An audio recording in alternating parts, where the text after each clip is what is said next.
Howdy folks, Jambareeqi here, and welcome to another episode of Jambareeqi Cinema, the podcast series where I talk about films that have hit UK theatres. In this episode, I'll be discussing Aardman's newest feature, Farmageddon, a Shaun the Sheep movie. Shaun the Sheep is getting tired of all the rules on his farm placed down by the strict dog Bitzer. He finds it all very annoying. Then, one day, Shaun discovers that an alien has ended up on his farm, an alien with magic powers. Shaun must help this alien, who is called Lula, get home to her parents, but Lula is just a little kid and is easily distracted by things, particularly food. Meanwhile, the farmers decided to exploit the current UFO hype by building a theme park for tourists. Now, this film isn't exactly anything original or groundbreaking. It is pretty much following the conventions of most child and their pet alien films, as if it's ticking off a checklist. The only twist being that the child is a sheep,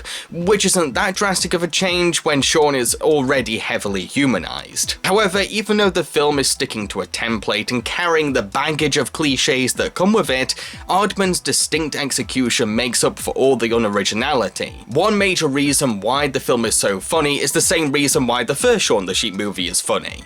The brilliant grunts and gibberish. Characters never say a word of dialogue, mainly just silly sounds, adding a surreal charm to the movie's world. There's just something inherently hilarious about goofy claymation characters speaking only in noises while they put emphasis on their gestures and actions. Much like the first movie too, the fact that characters don't talk is testament to how children's animated films don't need dialogue to be entertaining. Dialogue isn't a necessary ingredient to keep a kid's attention, because great animation storytelling can be compelling and funny enough to make up for a lack of spoken words. There's even characters with no faces at all, yet we get a really vivid idea of their personalities, including a robot and a team of hazmat-suited henchmen. These characters all speak in gibberish and you can't see their facial expressions, yet they are still incredibly endearing and lovable. I do also quite like the film's message of responsibility. Shaun's experience of looking after Lula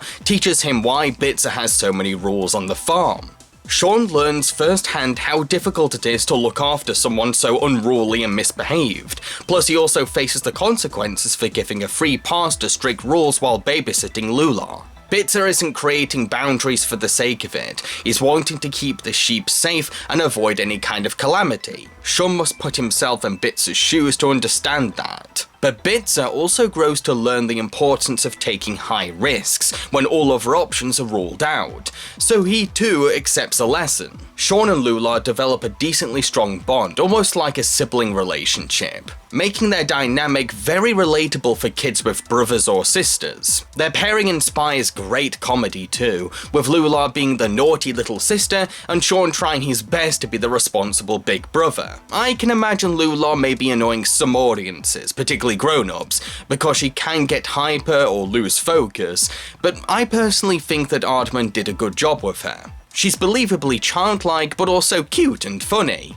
At the end of the day, she's just a little innocent kid who misses her parents, so I felt sympathetic towards her mission. The farmer's theme park project is a blast to watch too, from the wacky antics of the sheep helping build everything, to the farmer's passion for the whole scheme. Just wait until you see everyone's reaction to the end result. It's so anticlimactic that it's hilarious. We do get a villain, a woman who is adamant about getting hold of Lula, but she's actually given a sympathetic backstory, as we discover that she was bullied as a child for believing she saw real aliens. Her character makes for a very menacing antagonist, but we also kind of feel sorry for her, and I love the resolution the film gives her.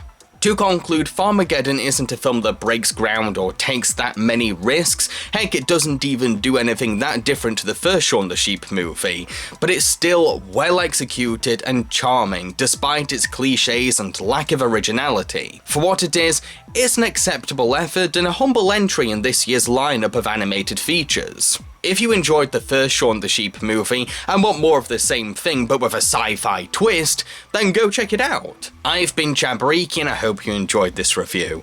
If you did, then feel free to like, subscribe and share. Cheerio folks.